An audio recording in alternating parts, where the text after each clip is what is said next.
So when you get down on one knee and you open up the box, It's there's a key inside. Yeah.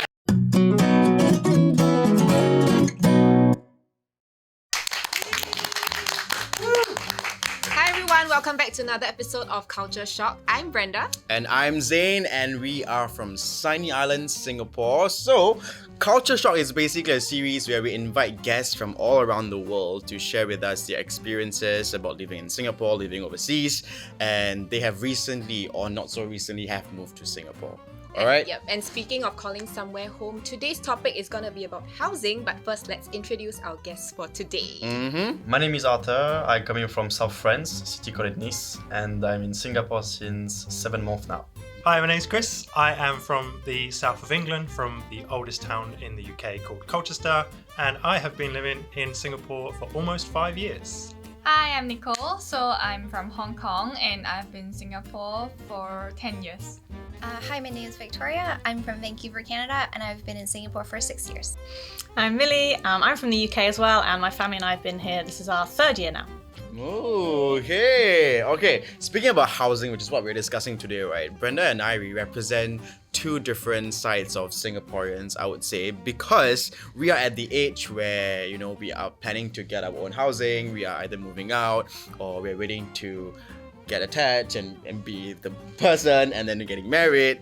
So for myself, I recently, only this year, moved out and live away from my parents. Like, I didn't purchase a house, I actually rent out. So that is kind of like the trend that we are seeing nowadays among Singaporeans, whereas we also have Brenda. I represent the majority of Singaporean millennials who are still probably staying with their parents. We are in a resale flat, and like speaking of our flats, I think most of y'all would know that you can't simply just buy a HDB flat here. Yep. The procedure is very complicated. So we have two main types, right? There's resale flat. Right? Resale flats are flats that maybe are owned by people before, and then you purchase it. And then there's BTO flats, which is built to order flats. They're usually ready within about 3 to 5 years upon getting the house. Yes. Correct? Yes. Yeah, so BTO flats are very common among newlyweds. So if you're getting married, you usually have to check your eligibility. There's a list of rules. Yes. And then after that, you have to ballot. Yeah, lottery. Also, if you are applying for a flat that is very close to your parents, then you will get a grant and you get a priority as well. How's housing like in Is it like very, because it seemed as though it's easier to get houses there. I moved out in my early 20s, and you usually have a month's deposit up front. And then, so I think my first place was like £800. So what's that? Nearly $1,000 for a 2-bedroomed house that has like upstairs, downstairs. It's got a garden, and you just put down a first month's deposit, and then that month's deposit, and then that's your house. The amount of space that the country has obviously dictates how the prices are in that area and stuff like that. So do you rent or do you buy a house, like own a house? It's difficult in the UK to save up enough money. Like, my husband and I were both working full-time jobs in schools, but we never had enough money to put aside for the savings, yet we could afford the rent every month. But had we had a deposit, we would have been able to then pay half that amount of rent. But it's so difficult to get a deposit that lots of people just can't afford to buy, especially now as prices are going up. So renting is more out of a necessity. Oh, so it's like they rent for the rest of their lives. Yeah. But then all of that money is it's dead money. It's important to also note that in Singapore, HDB flats are actually leasehold, as opposed to in the UK, it's freehold. So that's also a really important distinction, right? Because even if you were to pay all the way to mortgage, at least you own the piece of land and you can pass it down. It's a little bit different in Singapore, so that's also kind of a unique, different, difference. How's it like in Hong Kong? To get a house. Like, is it the same also, or is it different? It's either you get a condo, or if you want to go for like HDB, this kind of flats, right? You need to queue for super long, at least 10 years. Or unless you are those very needy family, then they will prioritize you. But if not, most of the people will just rent it out. I read an article recently. There's those 1-room flats in Hong Kong, the very, very small one that can only fit one person, and they can barely. Is it called coffin rooms? Yes. Is it really very, very common there? I mean, we don't commonly stay there, but it does exist. And for those very low income family, or maybe you're just like one single person, then they might have to go to those kind of options. Yeah, right. And the environment is very, very bad.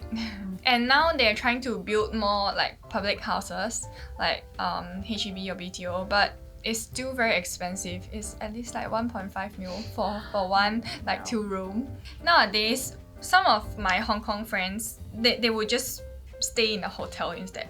In Singapore? No, in Hong Kong. Oh. So they just rent a room. Yeah. But maybe every month they will just change location. But then the rental is like still similar to you rent a house. But of course it's smaller.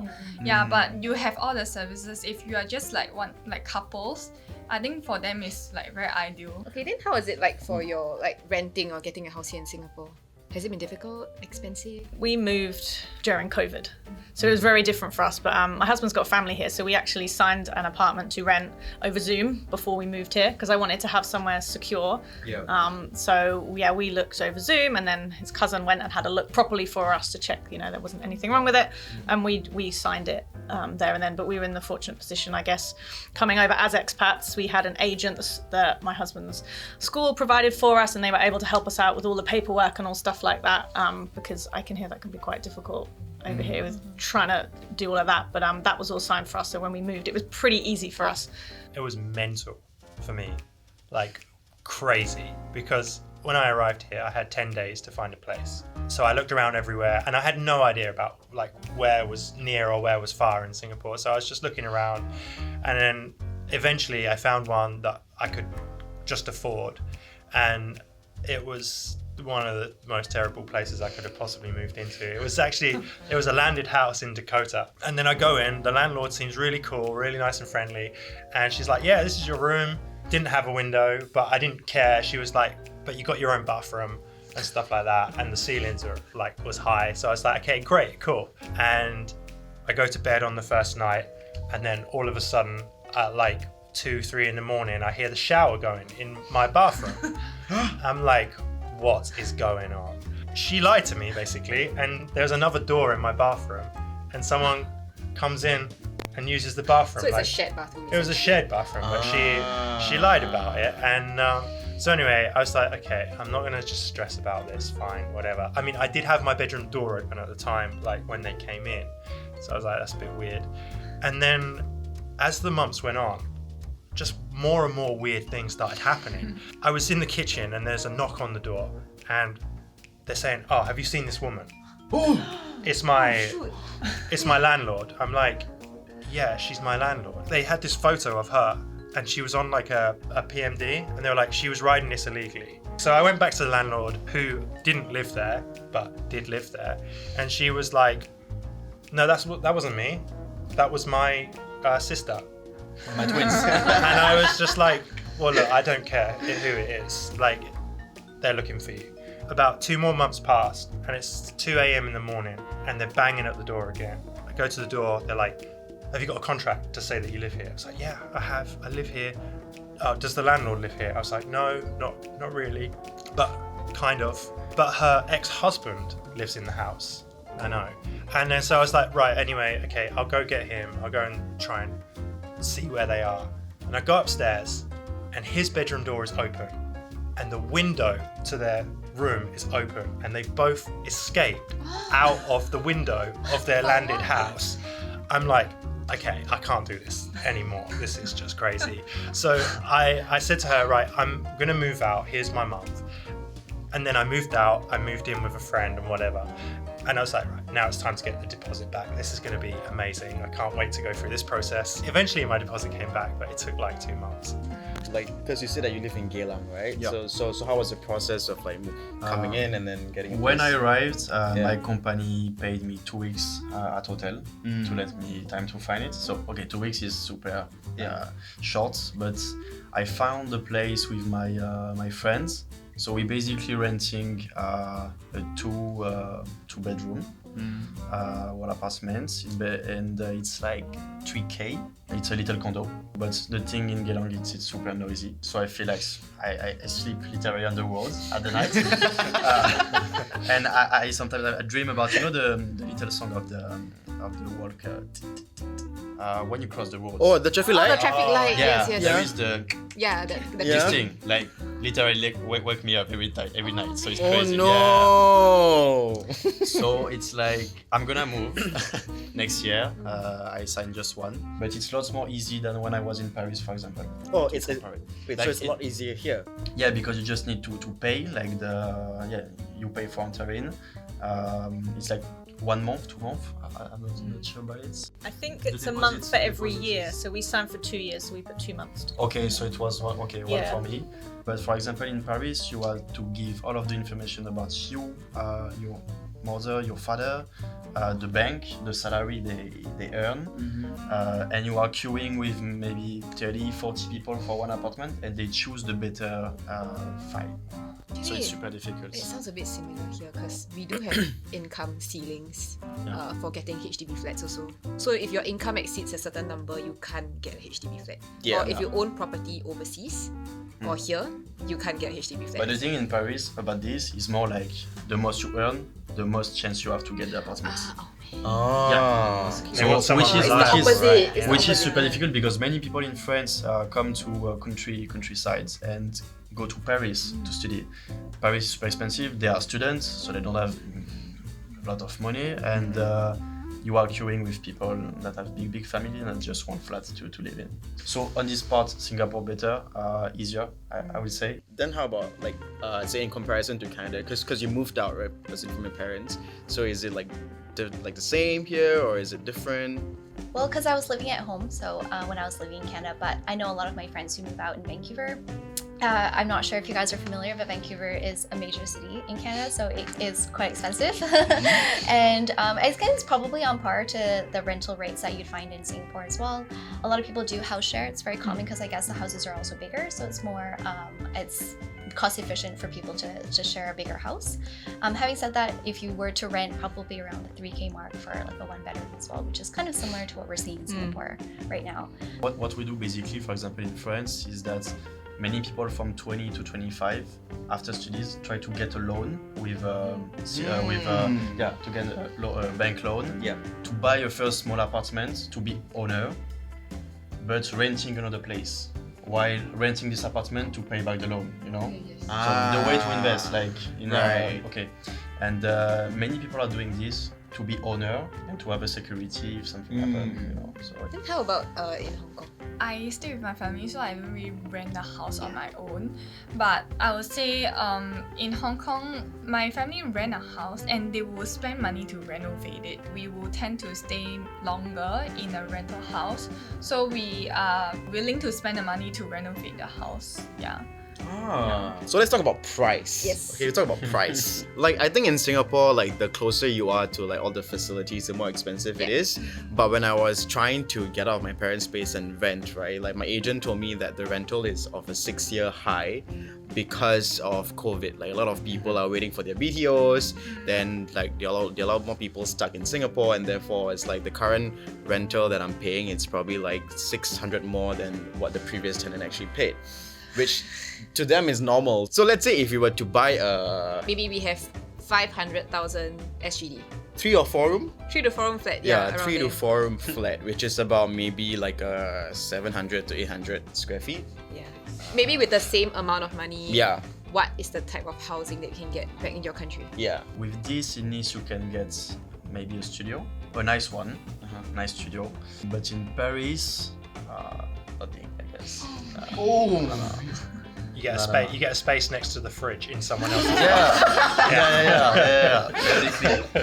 So it's super difficult to get something. You can still buy when someone die and there is no one to get back in the apartment from the family. So the state is selling it and you put the better price and they give it. So you can try this, but there is like sharks doing that. So you're not gonna get this apartment. Right. Paris is super expensive. Would you say that the majority of people in Paris who are staying there, they are renting? 80% of them. Yeah. Wow, that's a lot. Then how about in the UK? Like 500,000. What can it get you? I mean, let's say from where you're from exactly. From where I'm from, Yeah. 500,000 would get you something pretty decent. Pretty nice. You'd get a big back garden. I mean, you live like in the UK. You live reasonably close, I think, to where I'm from as Yeah, well. Like, not too far. I was kind of more countryside. So Yeah. the further away you go from like the amenities and stuff like that, but then everybody has a car, so it doesn't really matter. Probably like a nice like 4-bed with like an upstairs and a downstairs, a nice garden, maybe a front garden, like private parkway. Wow. Space for your cars and stuff Space like for your that. cars. Yeah. Space for cars. Oh my god. Ours must go multi-story car park, find a lot and compete with your neighbors. Then how about in Hong Kong itself, like 500 You Sing dollar? can get 3-room flat 20 years ago. I was like, half a room. Half a room. What Hong Kong do you live in? 20 years ago. 20 years ago now. I was like, One room. one Now room. I don't think you can get anything. Oh wow. Yeah, I don't think so. Yeah. It's just now I did a Google search. It's like average 25k per square feet nowadays. 25k per square feet. Hong Kong. 25k! 25k is how much? I think 5k lah. 5k Oh, Sing 5K. dollar. Wow. Look at your reaction. Yeah. So it's like Singapore. So this Gonna say means Singapore. this space, if we're in Hong Kong, this space will be pretty damn expensive. Yeah. So you're in the kitchen. how about Canada itself? Is it the same as well or is it different? Canadian dollars is pretty on par with Singapore dollars. So if I think 500k Canadian dollars, if you're in the middle of downtown Vancouver, I don't think you can buy anything. Maybe like a small studio, maybe. If you go obviously farther out, and most people do live in the suburbs, farther you go from town, the more space there is. And fortunately in Canada, we do have a lot of space, so that's the good thing.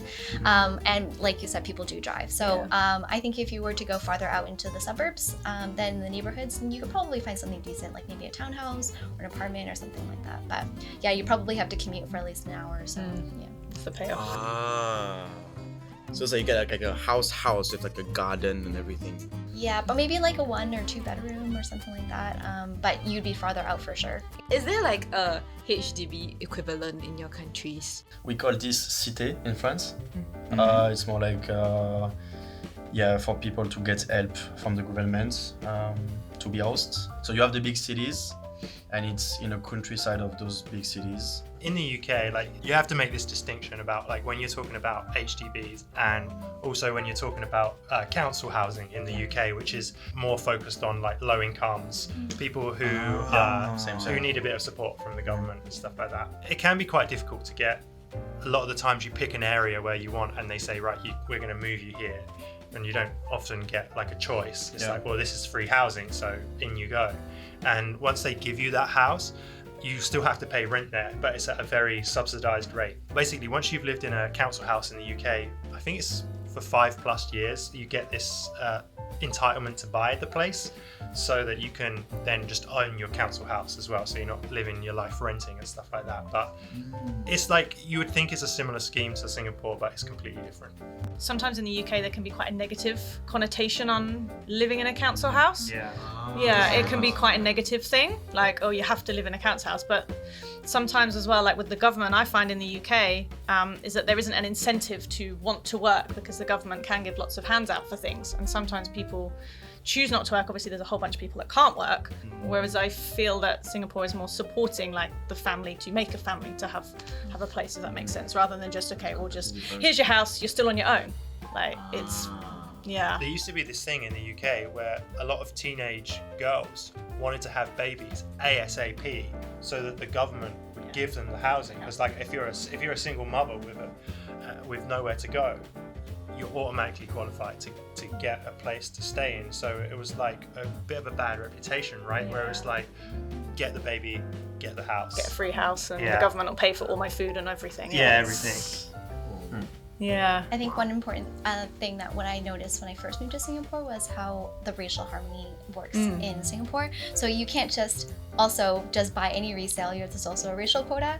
And when I first learned that, I thought that was a very interesting concept because I think also sometimes in public housing they can tend to maybe congregate with certain different racial groups. Yeah. And that was something that Singapore actively tries to eradicate or fight against. You know, like there's this thing going on, like for a while now, whereby let's say, for example, if a guy and a girl, they are very serious, right?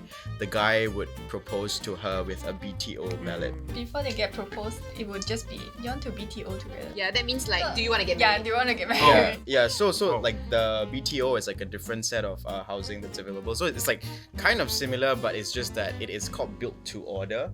So let's say if you are serious about this particular person, you put both your names in, you put your money in, and then they will build that apartment for you. And they say romance is dead. It's very practical. Because like the BTO takes 5 years to build, so technically it's like when a guy or when a couple agrees to BTO together, it's like, okay, we're gonna stay for this period of time, and therefore we're gonna be committed together because both our names are on that and both our monies are in that, right? Can't get out of that. Yeah, but there are situations where because it takes 3 to 5 years for the house to get built, right? Once it's built, sometimes some couples break up. Yep, and then What happens to the house? No. The It actually lowers their chances of getting a flat in the future. they have to forfeit the house, and then, or sometimes let's say if they were to purchase a resale flat together and stuff like that, right? Because there is also part of it whereby you pay with your CPF, which is your Central Provident Fund that the government actually takes from your salary. Let's say if you were to break up and you're not married yet, and then you already have the house, then it's either you have to find someone to buy it, or otherwise the government will actually take it back at a much lower rate than you actually purchase it for, so you're making a loss. I don't know, I guess in a Singapore culture, let's say if like both want to actually buy the house together, it's like, okay, we're gonna stay in this for the rest of our life, which is why like maybe the proposal comes later. I was so mind blown. Usually people get proposed, then they talk about house. Yeah. And now it's like you're talking about house, then okay, I'm not proposed still. So when you get down on one knee and you open up the box, is a key? Is I think today's topic is actually definitely super interesting because we got to compare like the different types of housing, how the terms are like, and how much it actually costs to live in like their different countries. Yes. So thank you guys for sharing with us as well. And that is all that we have for today's episode of Culture Shock. And if you like this video, don't forget to like, share, and subscribe, and watch our other videos over there. Bye! They say romance is dead. Quote it. Propose with a key.